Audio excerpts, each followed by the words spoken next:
Hello, everyone, and thanks again for joining us for another installment of our MBAs of Impact series. I'm Fanae Croft. I'm your host. I am with the Graduate Management Admission Council.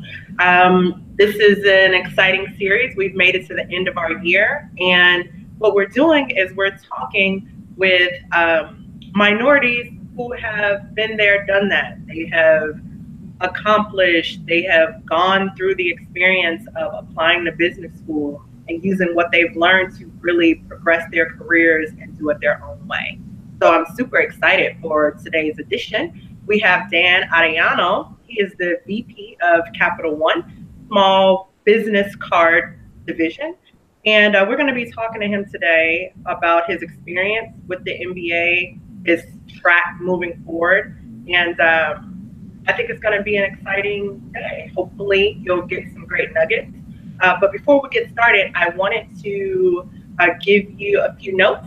One, ask questions. This is your opportunity to learn as much as you can about the experience of business school, what the trials are, what the highs are, what the lows are, and to get those insights you might need as you're making those decisions about what you're going to do next. So pop those questions into the YouTube feed in the comment section. We'll get to them towards the end of our hangout.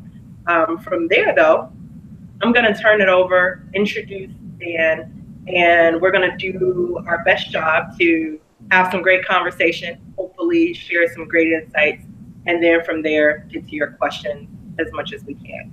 Also, I know some of you might be wanting to take the Gmat exam at some point soon. Go on to mba.com/surveys. There's an opportunity to enter your information to get a $50 Gmat exam voucher. We raffle off one every month, opportunity for some free ducats. So it takes you 2 seconds to do that. While you're listening, quick and easy, it's going to take you a minute.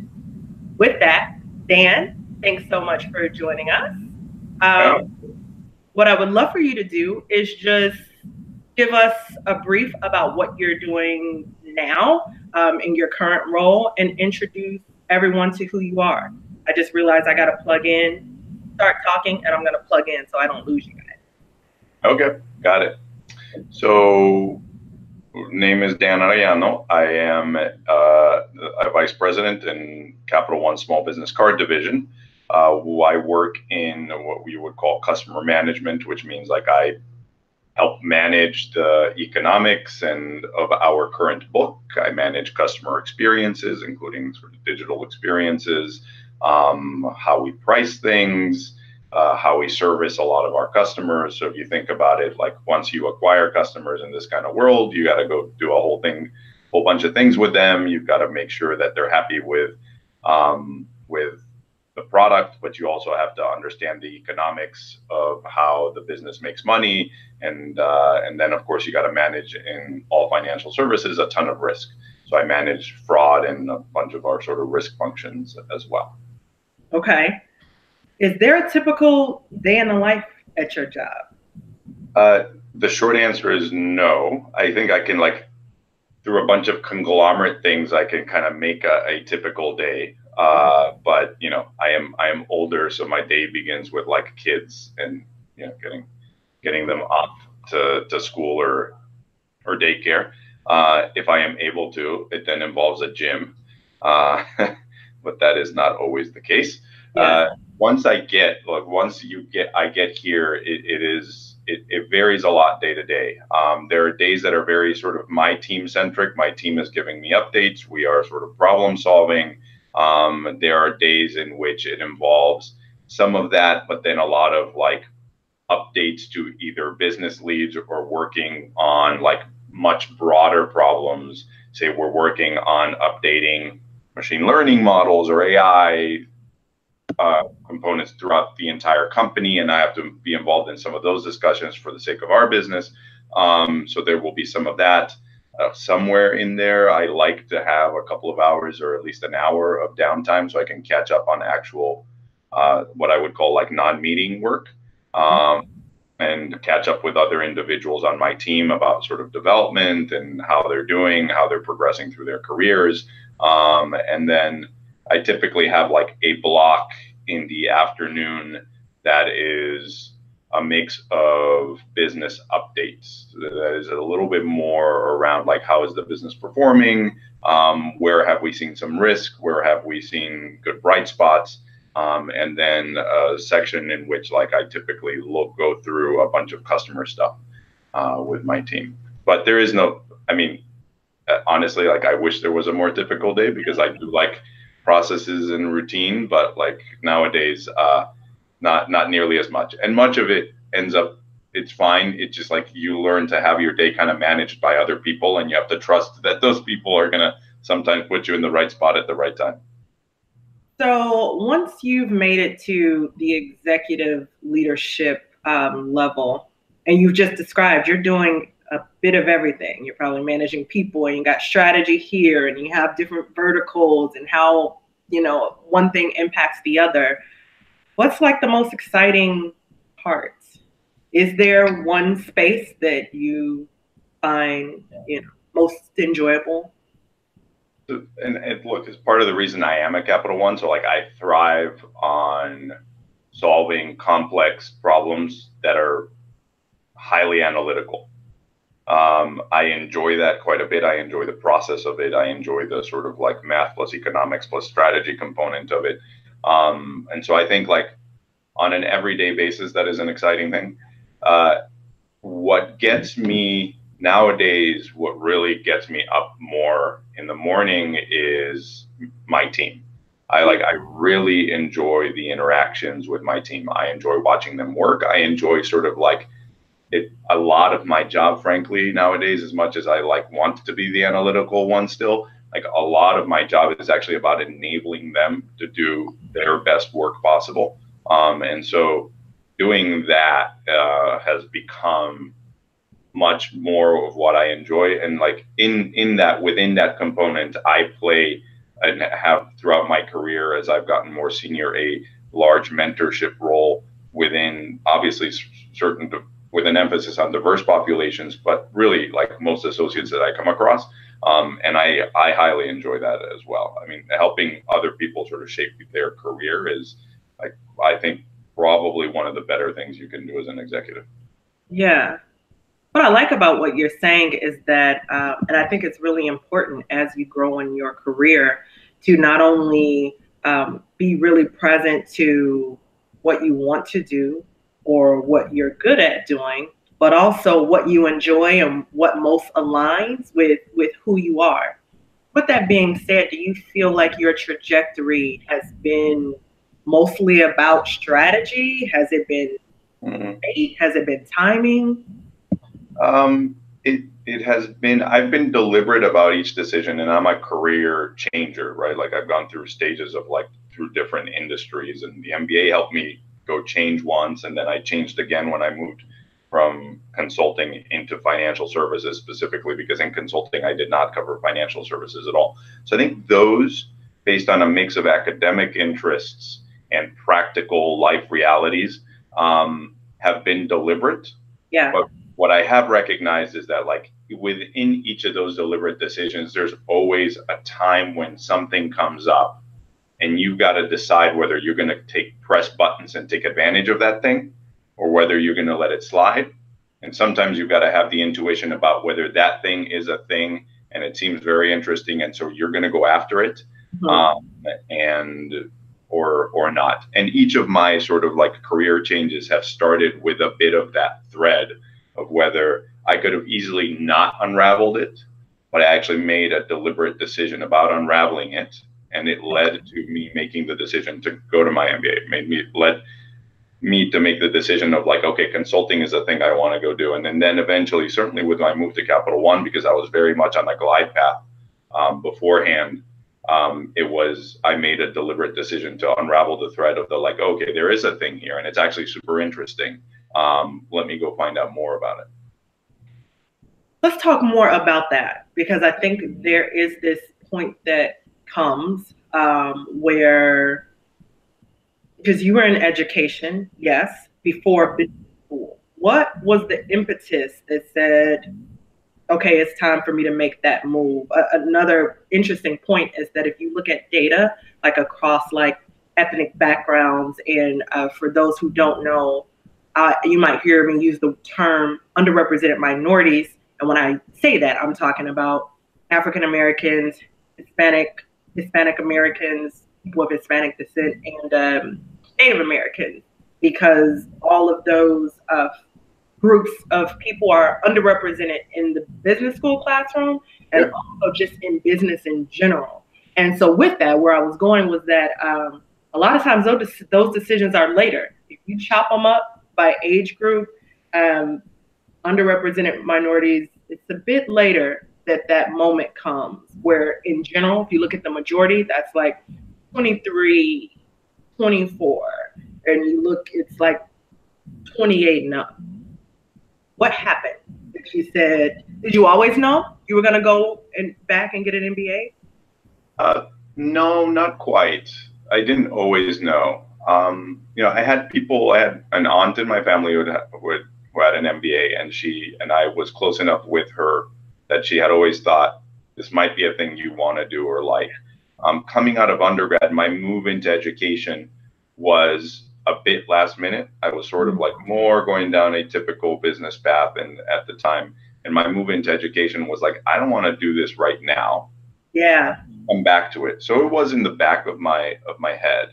But then what happened was like I started to realize that I wanted to change my day to day, and then I had some academic interests that were not fulfilled, and then I had a bunch of hard skills around like statistics, accounting, marketing that I actually wanted to go and expand on.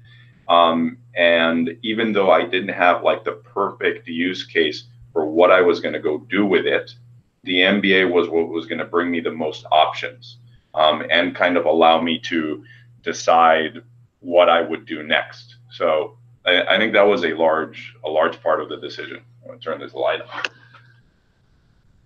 So it sounds like it was a skill gap that you were aware of, and you didn't necessarily know the final destination, but you knew if you could close the gap on those skills that you'd just be able to increase your options, expand your options.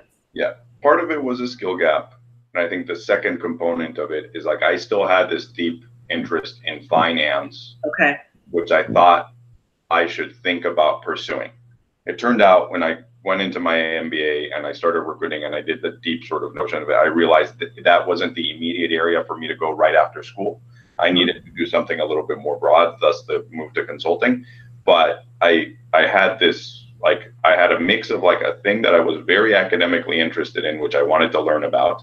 And I had what I had recognized was a skill gap to what I would want to do 10 to 15 years later.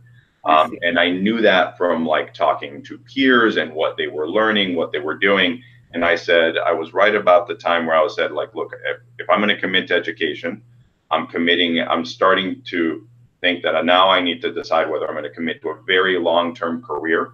And I saw some peers kind of doing that had both the passion for it, were building up their skill set in a way in which like I wasn't quite pursuing. And it sort of started to push me in the direction of like what will broaden my horizons the most. And the answer to that was getting an MBA. Interesting. So you went to business school at Booth. What was your experience like there in terms of the process of getting in? So Booth was a very deliberate decision for me because of the skill gap plus the finance. So back to the process though, I was a little late to the game in your typical timing because I was in such a different field and I did not have a bunch of resources to go look at stuff and so on. So the process was more like, when is the best timing to take the GMAT that I have left before I get into application season?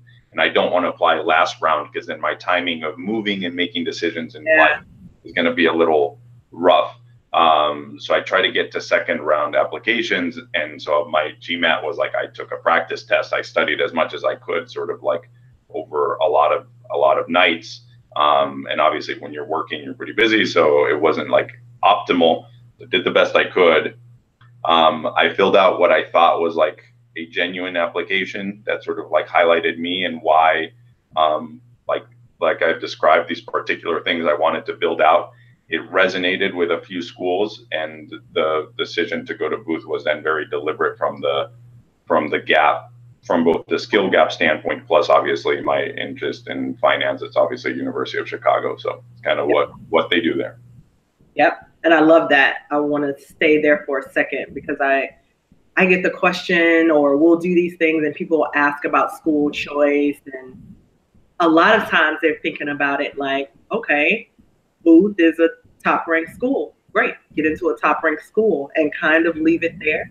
And it sounds like you went well beyond that, and you were thinking about where you wanted to go and how the school could help you get there. Tell us a little more about that. Yeah, so I had there's a bunch of different use cases for, and I usually tell other people or that I mentor like to think about it this way. There's a bunch of use cases for going to get your MBA, and you don't have to be super specific with them, but you have to have an idea of what bucket you fall into. Are you thinking of changing your career? And if you're changing your career, you have a major skill gap, right? Are you thinking that like you're missing a network and you need a bigger, broader network, and specific to an area of the country, a global network? Like what does that kind of look for? Do you think that you just don't have the right sort of branding in your background to launch you to the type of job or company that is going to recruit you, even though you think you have the skill set and sort of like either the moxie or the like just general know-how to get to that thing? So like you kind of have to bucket yourself into like what the use case for what you're going to go get your MBA is. And I definitely did. And my first thing was like, I was lucky enough to go to Yale undergrad. So I thought I had a network of folks. I then went into education, but like I still had a network of folks, and I didn't feel the purpose for me at the time was networking. Even Booth obviously has a fantastic network, but like the use case more for me was like, I had a major skill gap, and I had a keen interest in a particular set of things that the University of Chicago was very good at. And therefore it was my first choice. And thus like I selected it versus other schools, and including a couple of other schools which offered me more money, which was, by the way, coming from education, like that certainly was a consideration as well. So I had to weigh it very carefully. But I do think you don't have to be super specific about like, hey, like I'm going to use this to go work at Apple. I'm going to use this to like go to one of these 3 banks. Some people do. I think that will leave you with a sense of minimizing what the MBA can do for you. But it's fine if you do it. But I do think at the very least you should think of yourself in some sort of broad bucket of like what the purpose of it is. And by the way, it helps you a ton. If you know that, it helps you a ton in writing the application. Like good application readers at the schools will whittle down very quickly whether you just like don't understand yourself or your purpose for the MBA, and it'll come out in your essays and in other forums. Awesome. Okay. Tell us more. I want to get into. Do you hear this echo? Are you hearing an echo? No. Okay. BCG. So I know a lot of folks go and get an MBA with an interest in at least a stop in consulting. Can you tell us a little bit more about your experience there at BCG and how you feel like it helped to position you for where you are now? Yeah. So 2 years in my MBA, given my background, I didn't think, frankly, was enough education, was part of like the reason for consulting for me.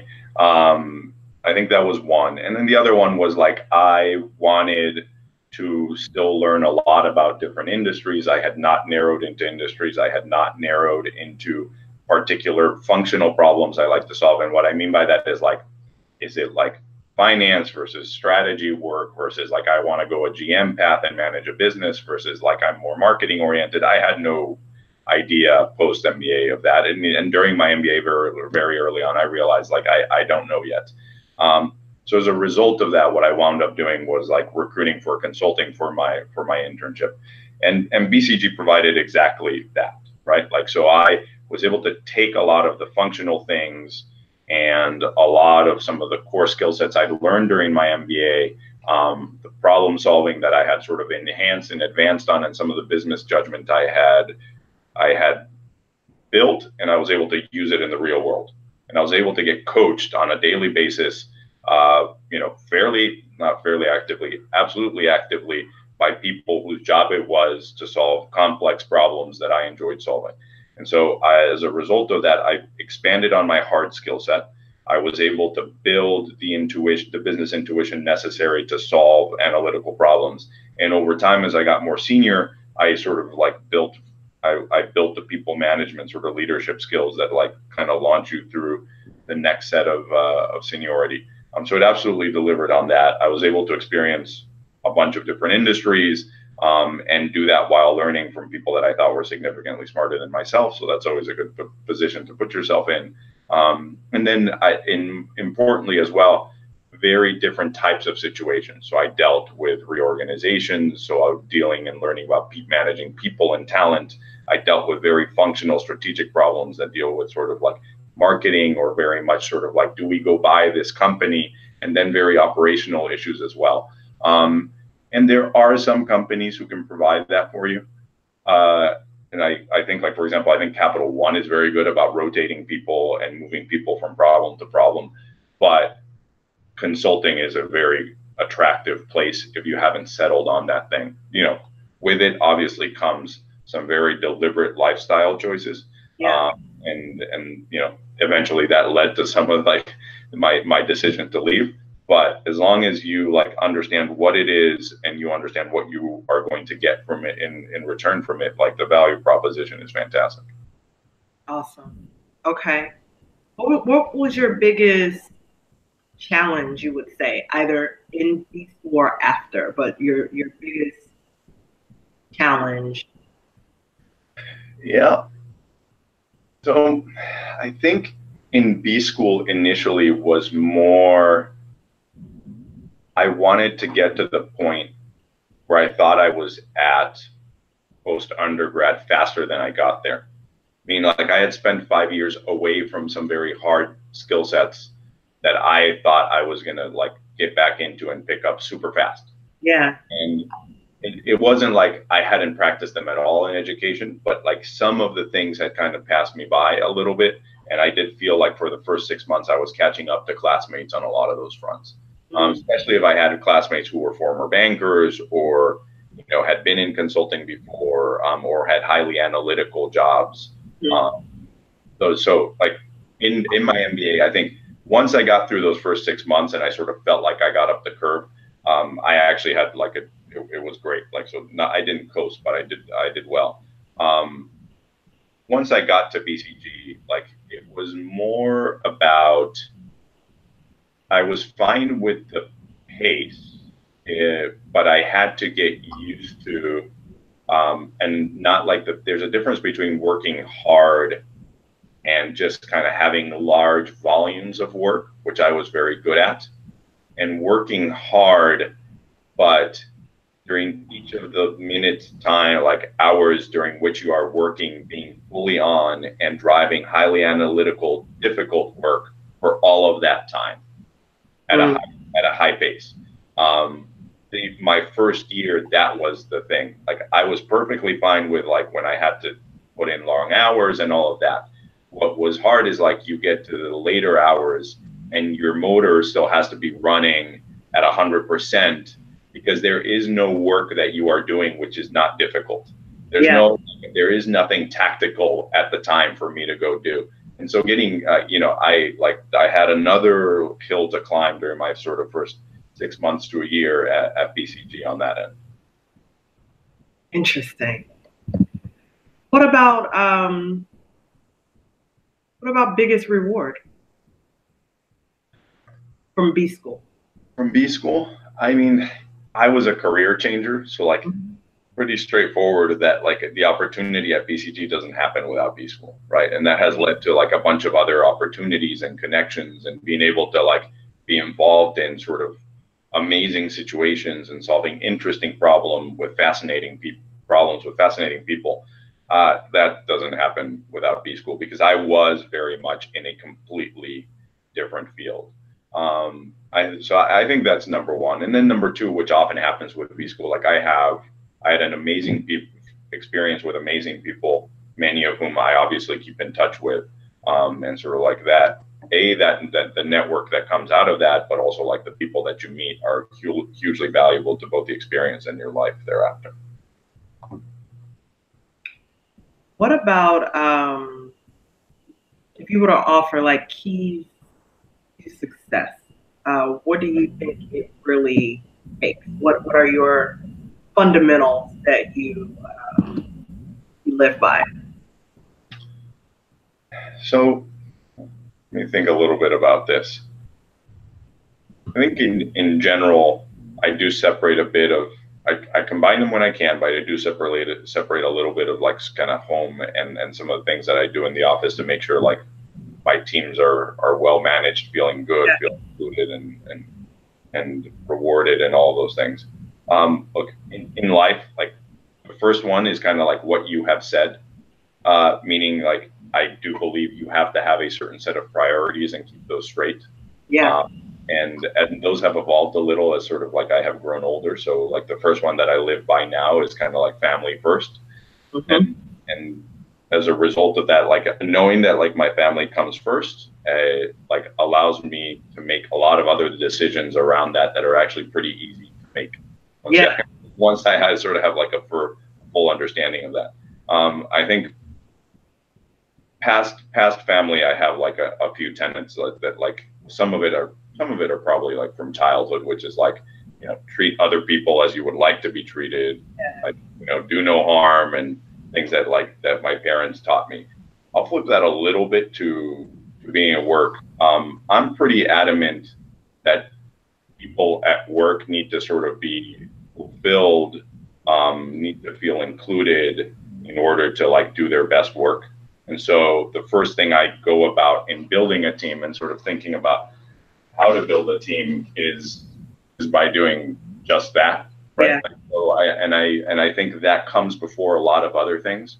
Once we're kind of past that in the team building phase, I think it's very important to like a lot of sort of like the general tenets of Capital One to sort of hold true, which like to me means like we make the right choices, right? Like we make the right decisions with the customer in mind first, you know, with the right decision in mind first, and sometimes at the cost of like what would be the business case. But that's because we believe it's both right for society, but also in the long run, those things always pay off. What you do, and when you make the wrong decision, if it isn't now, that thing is going to hold true later, and then it's going to come back to bite you. So I usually, like with both teams and in the way we sort of conduct ourselves, we believe that to be very important. And then the last thing that has to do with like just generally doing good work is being rigorous about whatever problem you're solving and taking pride in the result of it. If we go through something and we can't take pride in either the process or the result that we landed at, then we did something wrong along the way. And so we spend a lot of time sort of thinking and discussing at the end of a process whether like we are happy and prideful of the result this is going to lead to. Nice. So we did some research that talks about we wanted to understand motivations, barriers, and things like that. That what's feeding into this small amount of Black and brown people going to business. What is it all about? And one of the things that we've learned is there's this perception that, well, business isn't for people like me, or, you know, because once you get into executive leadership, a handful, you know, so I don't see myself in that. What would you say to someone who Because the thing is about the MBA, everything you talked about as a benefit, I think many people want that, especially folks who are in the business world. They're in corporate America. You want access to opportunity. You want to expand your network. You want to put yourself in a position that you can go in many different directions. But those barriers end up coming up about fit or finances or things like that. What would you say to that? Yeah. There's a piece here where like I don't want to absolve ourselves of responsibility of the choices we make. Right. And I think this is one where look, sometimes an MBA, and especially when you don't see people that look like yourself and the road is less traveled, will feel difficult or more difficult. You don't see somebody who's an example of you, can sort of help you up, pull you up, tell you what to do. And you see that in another field, and it sort of feels easier, like a more direct path to being fulfilled. I think like we have to kind of get beyond that. I think every time like sort of like Black and brown populations have made significant progress, it's usually because like somebody has like leapt over that barrier of exactly that thought, right? Whether it be in the legal profession, whether it be in politics, like somebody has sort of like observed that thing and said like, nah, that's not a thing, right? In television and entertainment, and gone through the steps of doing that, and then due to the difference of networks that we bring in, then taking it upon themselves to bring more people that look like them, that of course have the potential and have prepared themselves and all that, but like more people that look like them, that feel like them, just because that's the way networks work. And over time, you sort of start to create a little bit of volume, and that leads to other good stuff. So the first thing I would say is like, look, I just don't, I don't want anybody to sort of like to use that as an excuse. Because you have to be able to sort of push yourself and kind of put yourself out there. But I understand the difficulty of it, and I do think it is not an easy, like it is not an easy thing to do. It is not, with an MBA in particular, there's also like a large financial leap that you're going to have to take, and that's why I say like have a use case, understand what you're going to use it for. Prepare yourself to get yourself into like the best possible school and make a good case for monetary support. And again, like that requires work. But like go do the work, find yourself support, find mentors and everything, but like definitely go do the work. The third thing I would say is, hey, be careful with narrowing the MBA to just careers in specific to business, right? Like the good MBAs teach you how to problem solve, right? The good MBAs teach you how to network with people who are different from yourself. The good MBAs like teach you that it is very important to know people different from yourself. And it is important to learn how to come together as a team and understand and value different people's opinions, because like the better answer is actually going to include those people's opinions. Like that applies to anything you're going to do. So I have like a lot of good classmates, and look, one of the use cases I saw potential for me was actually just going and founding a nonprofit after my MBA, and I thought I was going to be better prepared with an MBA to go do that than a policy degree, given my background.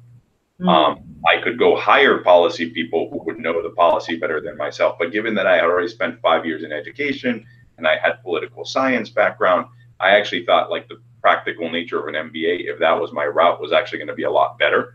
And I have classmates and friends who have gone MBAs and have gone to do that. They've also gone into policy jobs. So I don't think you also have to look at an MBA as a narrowing window into business. I actually think it's like pretty, like what you go do with it is pretty wide in scope, similar to consulting, right? Like I know a bunch of consultants with MBAs who at BCG wound up doing only social impact work, right? And traveling the world and like leading teams that were dealing with the Ebola crisis. It had nothing to do with business. But the MBA certainly prepare them to work with highly analytical problems with teams of different views in very highly complex, high pressure settings. And like the job of like a good MBA program is to put you in the situations necessary for you to go do some of that. So we're sort of like from the, again, the black and brown perspective, just be aware that it isn't a narrowing window. You should view it as a window that expands for you beyond what like the typical business case might be for you to go into it. What I love about what you're saying is that when we worked to put this series together, one of the major considerations was that there is this perception that I need to want to work in finance or on Wall Street in order to, if I'm going to make use of an MBA. And so it was important to me to find folks who fit a lot of different buckets, you know, so it's like you're in finance, you're an executive at Capital One, you know, that's very businessy, I guess you could say, right? And so then we found a director over at TV One who works in entertainment. And then we got a guy who works in spirits too. And it's interesting because none of them said that, and then you're the one that says it. But it's perfect that it's exactly what you said, that it is the most transferable degree that you can get. And what you're going to learn in your business school classrooms are, a lot of them are those soft skills that you really need that put you in position to lead and make those decisions in any function or in any industry. And so what's most important and what I hear underneath what you're saying is just understand where you're looking to go and then figure out the tools that you can use to get you there. And because the MBA is such a great springboard in terms of the type of knowledge you're going to gain, the network you can gain, it's just going to put you in a better position to make that leap. But the leap can be wherever you want it to go. It's definitely not limited to business. So I love that you said that. What's next? You got cooking. What's next? Look, I very much enjoy the job that I have now. I love my teams. I love the people that I work with and for. And I think, you know, like we have a good value proposition. This business has a lot of room to grow and a lot of sort of interesting problems to solve.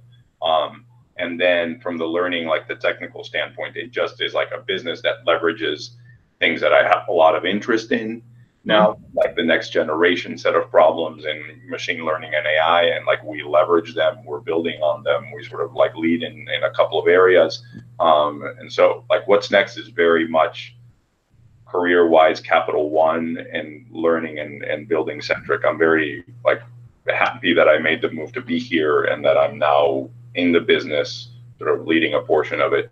And like, look, from the life sense, I'm getting to that point where like I have been deeply involved in like certain things within the work that I've done and certain things certainly in education and obviously family. I've maintained the education involvement outside of work. You then sort of like start to think about how to expand on that.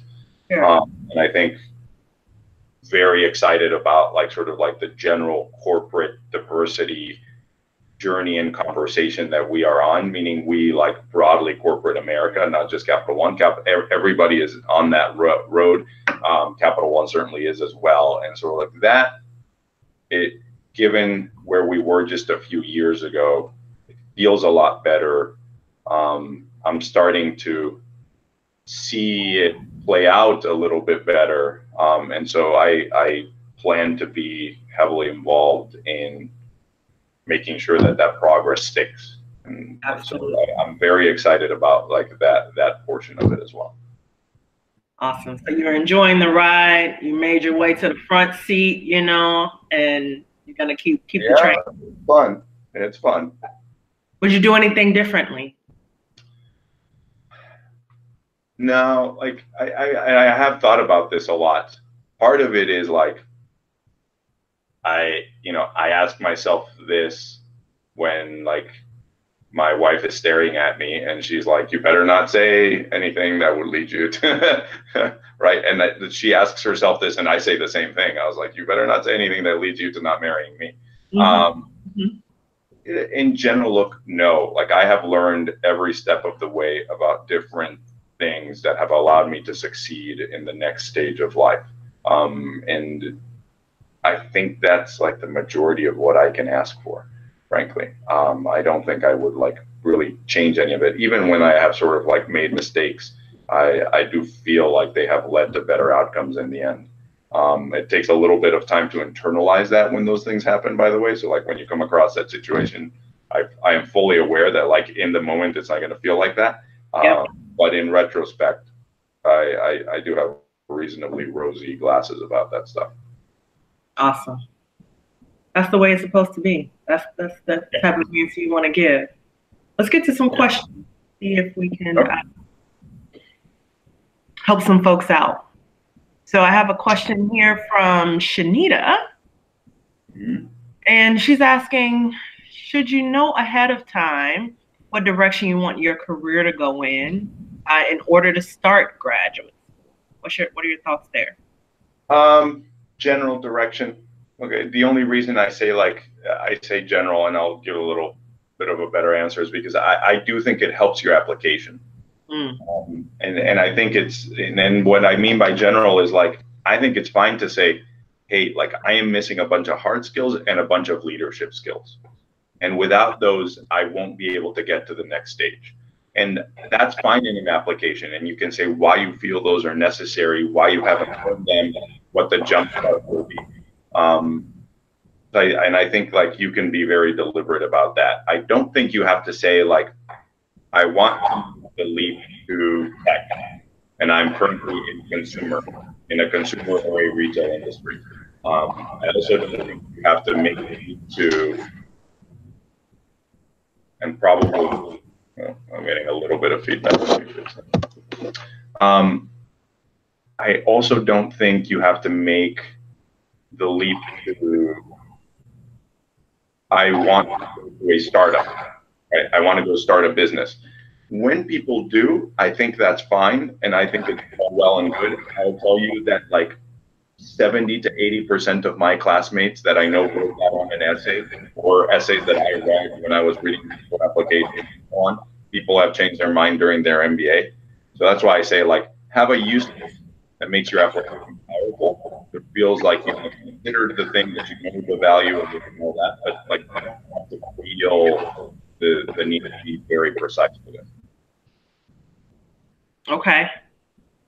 So we have someone who seems to have an interest or would like to align their skill sets with, AI and automation and the direction, that we're going overall. Do you have any insights on programs that might be stronger in that sense or on the cusp there? Yeah. You may have to do a dual program if what you are talking about is getting super technical from the coding standpoint. And like that is available. There are MBA programs that are more technical, or you have the ability to get more technical. Like MIT is obviously fantastic. You probably have some in California. Booth is very good at this from the sort of like there's ML, but there's also like management of big data and like sort of heavy statistical modeling that leads into some of these things. But if you're talking about from the standpoint of building things from the ground up and learning it, you have to be willing to spend a disproportionate amount of your time doing that thing. So in that case, like you have to figure out if you're going to do a dual degree. What I have seen a little bit here at Capital One with some of the associates that take this on, like people will pay for them to do Coursera, right? Like they're learning like MBA, they'll go pursue an MBA, but like they're heavily interested in it. And the feedback that I've gotten from the standpoint of being able to learn ML, AI work from the coding standpoint, and the statistical standpoint on like Coursera is pretty good. there's, admittedly, there's a big gap between that and a PhD program at MIT, right? You have to be aware of that. Interesting. Okay, thank you. If you have another question, we are running dry on our questions, so please ask them. Mauricio is asking Gmat scores. So he's saying that he hasn't quite gotten to that required Gmat score. And when you say required, I'm going to assume that you mean that score range that you see posted by that school. Any suggestions? So the simple answer is study and take it again. And then kind of go back and say, do I feel like going to an MBA program that is maybe not in the top ranked is going to give me the value that I want? And there are still like very good programs in very good places that allow you to do that and may not require quite as high a score. And say, or would I rather take another year, study more, plus build my resume, and maybe get slightly different experiences in there, such that the next sort of like, if I'm at the right below where they say their score range is, like I will still be heavily considered. Plenty of schools will do that, by the way. So it's a matter of like, it's a bit of a balance. If you really want to go next year and you're not quite there yet, the question is like, by the way, you should still apply to them. Yeah. But just be aware that like, apply to another range of schools. If you are saying like, well, that's the school I want to go to, keep studying, try to get the best score you can is the first thing I would say. But thereafter, like, build the resume so that if you don't land there or you're in the bottom, like you also have, like, you're just bringing a lot to the table. I remember like schools now are very keen on understanding what their whole class composition is going to look like. And are very much interested in not diverse backgrounds for the sake of ethnicity necessarily, but from the standpoint of like adding richness to the discussions in the classroom, adding richness to problem solving, adding richness to the amount of team interaction that goes on, and allowing people to sort of like a lot of them to focus on leadership, like absolutely requires to have people that are different from you and are to push your boundaries. If you put a bunch of people who have similar backgrounds and look exactly the same through a leadership program, you're not going to get like 20% of the juice that you would normally get from like a very diverse group out of that same leadership exercise. So they are conscious of that. So be aware that like your background can be beneficial if you like understand how to communicate the uniqueness that you bring to class. Yep, I echo everything that Dan says. Do your best to get the score that you need, so if that's enlisting help differently, the Gmat exam and B school, those applications, they all center around this idea of really knowing and understanding yourself. And the Gmat exam is no different. So the more you prepare for the exam, hopefully the better that you do, but along with that, you should have a better idea of your learning style, your capabilities, the things that are hanging you up. And with that, use that information to enlist the right help, whether it's a program that caters specifically to your challenges, whether it's getting a Gmat tutor. And these things do come with a cost, so that is understood. But I would say at the top of the list is doing your best. With that being said, the Gmat exam is a pretty sophisticated exam in the design. So it's going to, after about 3-4 times, you got the score that you've gotten, when you've done your best effort. At that point, to Dan's point, you apply, and you present your absolute best self, because they don't only look at the Gmat exam score, though the Gmat exam score helps you a lot, helps them to understand your academic potential. It puts you in a position to get money. So it's important, but it's not everything. So do your due diligence on the backside to try and get that score to where you need it to be. But you could be that one, you know, that makes it in, but just shore up as much as you can on the other side to present yourself in the absolute best way that you could. I see another question. Is 15 days enough to prepare for the GMAT exam? I'm going to say probably not. Even for those, you know, who are taking it right out of undergrad, which is often the best time to take the exam because you're in study mode, you're closer to the information, that kind of thing.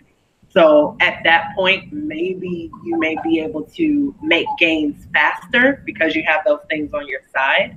But in general, 15 days is definitely not gonna cut it, and it's because of the design of the GMAT exam. So it's different than the SAT or the ACT.